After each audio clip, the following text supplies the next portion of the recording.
All right, so this is 1-2-1 for Algebra 2. So we're going to be kind of doing the first of a 3-day lesson today. We're going to be actually doing some kind of instructions here. You're going to need some paper, ideally graph paper, and some scissors, maybe even tape if you're feeling a little bit feisty today.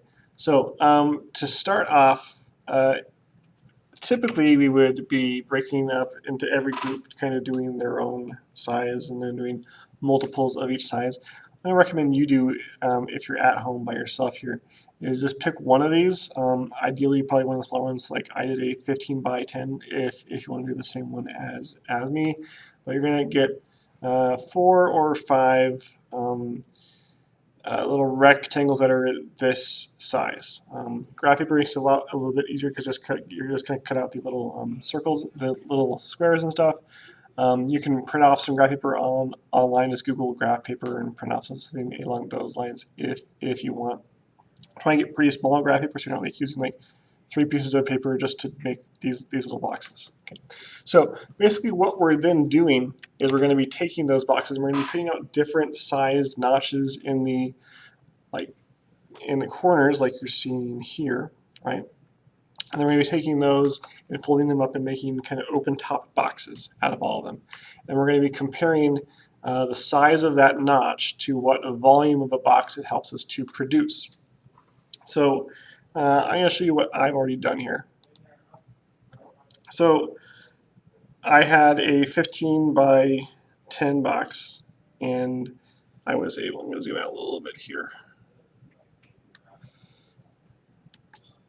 Sorry.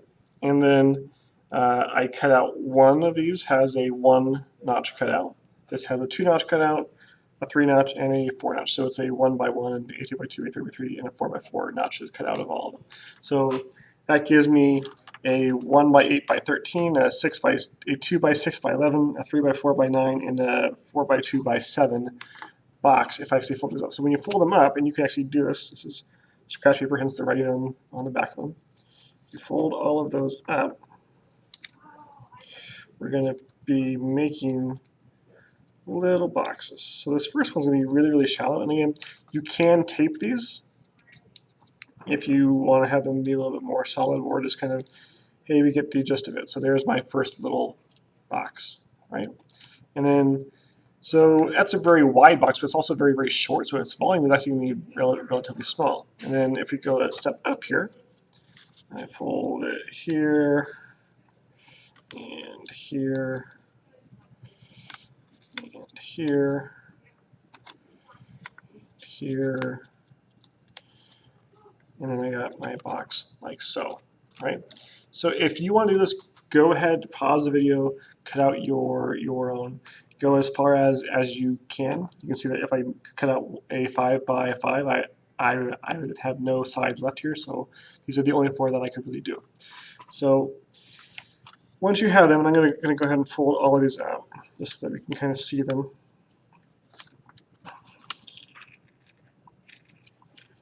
We're then going to be trying to figure out, hey, what's the volume of each box, which we can fairly easily do by just going in and calculating those out, because we know the dimensions. And since you know the original dimensions of your box and how much you're cutting off, you can either count or you can just kind of figure it out, because it's not terribly challenging, what the volume of your box is going to be for each of those things. So I'm going to go ahead and turn these all over so I can kind of see what the dimensions are again for me, like so.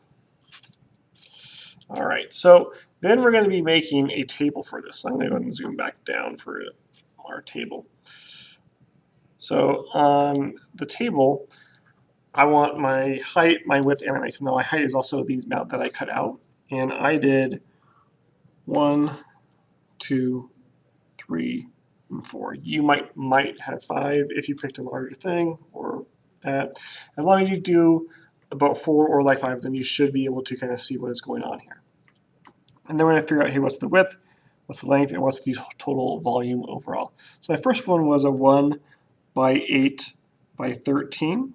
And the second one was 2 by 6 by 11. My third one was 3 by 4 by 9. And then my last one was 4 by 2 by 7. So we want to calculate, hey, what's the volume of each of those things? So if I do the first one, 1 times 8 times 13, I end up getting 104. This is cubic centimeters, but I'm not going to worry about the units right now. Then we have 2 by 6 by 11. That gives us 132. So we got a larger volume on that second one, which seems about right. And then our third one, we got 3 by 4 by 9. We're now at 108. And then 4 by 2 by 7, we're down to only 56. So you can kind of see what's going on here, right? To start off, as I increased the size of that cutout, I gave myself more volume, but there had to have been a point where as I increased the cut size, my volume started to go down. So what we're trying to find eventually here is, hey, what's going to be the best cutout size for us to make so that we can actually get the volume with the box with the greatest volume possible. And that's going to be our ultimate kind of goal. But for today, we're just trying to make these, kind of get that table all drawn out, and then we're going to keep on working on this next time. So with that, our homework for day one is going to be 59 through 64, and then we're going to pick up with more with these boxes. So do hold on to these boxes for next time. See you then.